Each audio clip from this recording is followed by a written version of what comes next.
Hello everyone, জ্ঞানজ্যোতি coaching সেন্টারের পক্ষ থেকে তোমাদের সকলকে জানাই আরও একবার স্বাগত। আজকের ক্লাসে আলোচনার বিষয় হচ্ছে শিল্প বিপ্লব সম্পর্কে।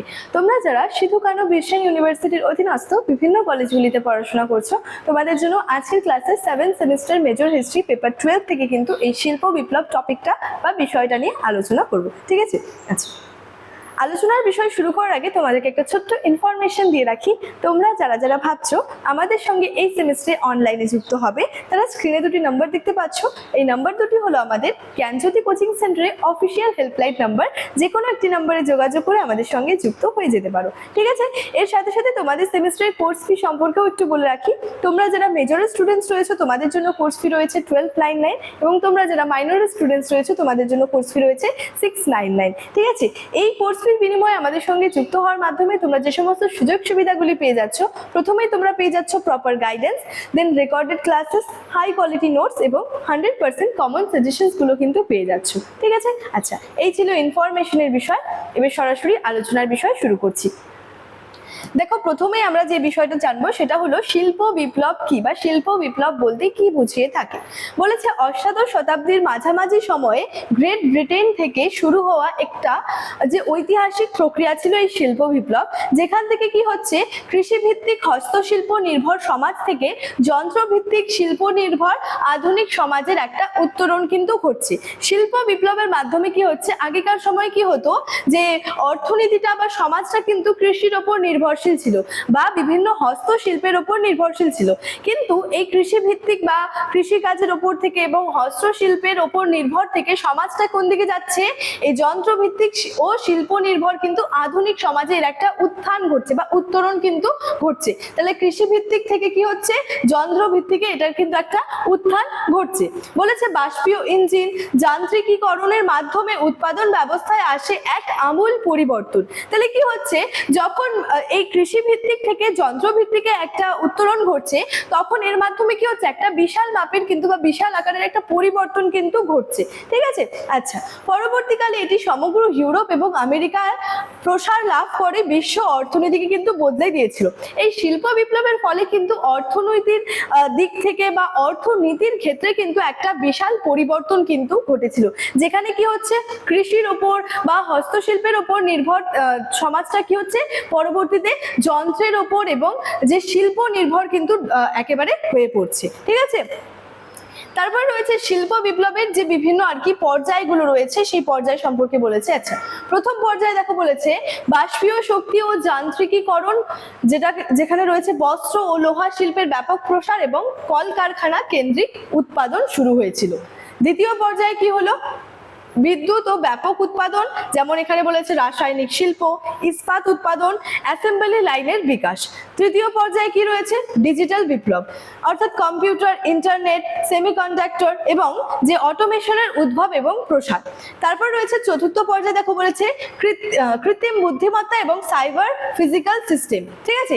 এই সমস্ত বিষয়ের উপর কিন্তু এই শিল্প বিপ্লবের বিষয় জিনিসটাকে আর কি বা শিল্প বিপ্লবের যে পর্যায়টাকে কিন্তু ভাগ করা হয়েছে। প্রথমে ছিল বিভিন্ন যন্ত্রের কথা এখানে বলেছে। ঠিক আছে? যন্ত্রের মাধ্যমে কি হচ্ছে, এখানে হচ্ছে শিল্পের প্রসার ঘটছে, তার সাথে সাথে কলকারখানা কেন্দ্রিক কিন্তু উৎপাদনটা শুরু হচ্ছে। দ্বিতীয় পর্যায়ে কি হচ্ছে, সেখানে বিদ্যুৎ এবং ব্যাপক উৎপাদন হচ্ছে, যেখানে কি হচ্ছে বিভিন্ন রাসায়নিক শিল্প এবং ইস্পাত উৎপাদনটা হচ্ছে। তৃতীয় পর্যায়ে কি হলো, ডিজিটাল বিপ্লব ঘটলো। এখানে এটার মাধ্যমে কি বলা হচ্ছে, যে এই কম্পিউটার বা ইন্টারনেটের যে প্রসার বা উদ্ভবটা সেটা কিন্তু হচ্ছে। চতুর্থ পর্যায়ে গিয়ে কি হচ্ছে, সাইবার ফিজিক্যাল সিস্টেমের কিন্তু একটা উদ্ভব কিন্তু ঘটছে। তাহলে শিল্প বিপ্লবের পর্যায়গুলোকে কিন্তু এভাবে মূলত যে ভাগ করেও কিন্তু বলা হয়ে থাকে। ঠিক আছে? নেক্সট রয়েছে প্রধান আবিষ্কার। এখানে বলেছে জেমস ওয়াটের বাষ্পীয় ইঞ্জিন ছিল প্রথম শিল্প বিপ্লবের সবচেয়ে গুরুত্বপূর্ণ আবিষ্কার। তাহলে শিল্প বিপ্লবের ক্ষেত্রে একটা সবচেয়ে প্রধান এবং গুরুত্বপূর্ণ আবিষ্কার ছিল কিন্তু এই বাষ্পীয় ইঞ্জিন, যেটা করেছিল জেমস ওয়াট। ঠিক আছে? তারপরে বলেছে এটি কারখানার উৎপাদন ক্ষমতাকে বহু গুণে কি করেছিল, বাড়িয়ে দিয়েছিল।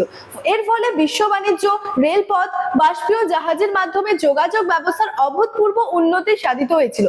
শিল্প বিপ্লবের ফলে বলা চলে যে বিভিন্ন ক্ষেত্রে কিন্তু একটা উন্নতি লক্ষ্য করা গিয়েছিল।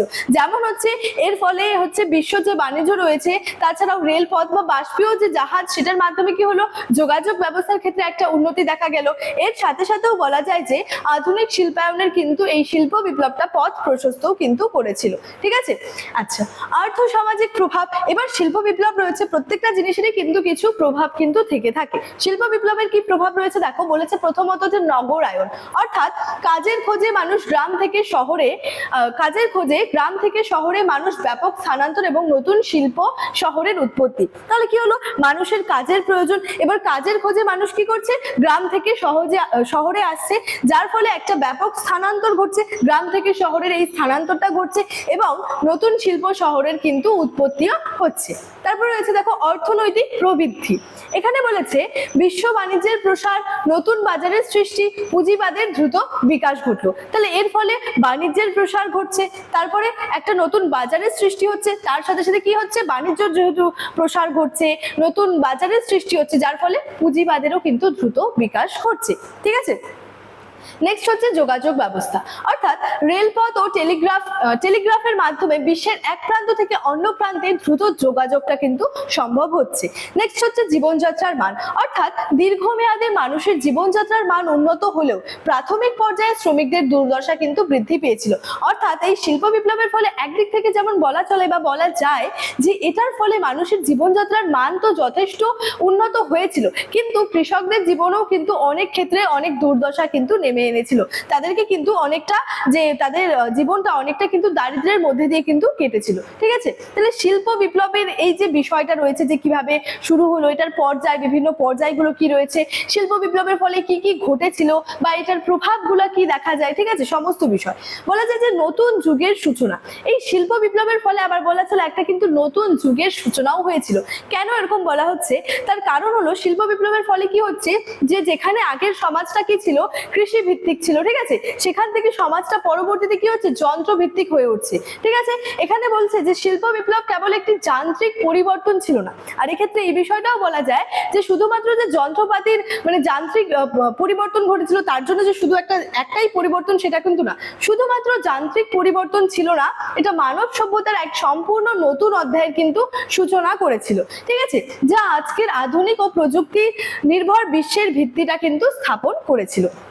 তাহলে শিল্প বিপ্লব বলতে কি বুঝিয়েছে, এটার মধ্যে কোন কোন বিষয়গুলো রয়েছে, সেটা নিয়ে কিন্তু সংক্ষেপের আকারে আজকের এই ক্লাসের মাধ্যমে তোমাদের সঙ্গে আলোচনা করলাম। ইনফরমেশন যেটা ছিল সেটা কিন্তু ভিডিওর শুরুতেই আলোচনা করে রেখেছিলাম। চলো আজকের ক্লাস এতটাই, দেখা হচ্ছে পরবর্তী ক্লাসে। Thank you.